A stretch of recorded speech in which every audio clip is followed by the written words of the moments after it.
Türkmenistan Senatçılar we Telekeşler Birleşmesiniň hemde onuň partiýasynyň agzasy bolan Magtymyl ýetrawyna ýerleşýän bu häzirki zaman ýyldızxananyň hünärmenleri halkymyzy öz topragymyza ýetişdirýän durly göýg önümler bilen ýylyň dowamyny ygtybaly üpçün etmegi maksat edýärler. Daşary ýurtlarda öňürlen injanlar bilen üpçün edilen ýyldızxanada ähli işler döwürwa tehnologiýalary kämil işläp taýýarlamalara dayanýar. Yetiştirilen pomidor nahallarynyň iýmitlendirilişi howa çalşygy dol awtomatlaşdyrylan usulla alınıp barlyp, olary hünärmenler tarapyndan kompýuterlaryň üstünden gözüçlik edilýär.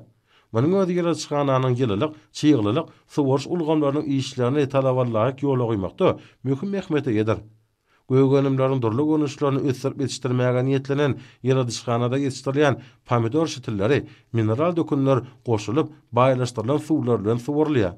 Ýerilen aýsak ýyldızxanada ýetiştirilen pomidor hasylyna diňe bir içerki bazalarymyzda däl, eýsem daşary ýurtlarda da ulusda bildirilýär.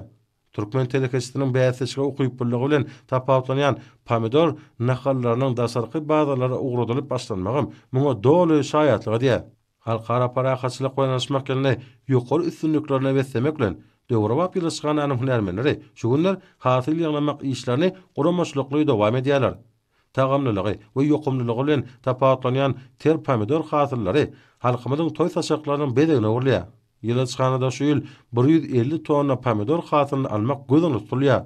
Ýyldızxananyň hünärmenleri halal dehme çekmäge döredýän giň mümkinçilikler üçin Türkmen halkynyň milli lideri, Türkmenistanyň halk maslahatynyň başlygy Gahrman Arkadamyza hemde hormat prezidentimiz Arkadaly Gahrman Serdanymyza alkyşlaryny aýdýarlar.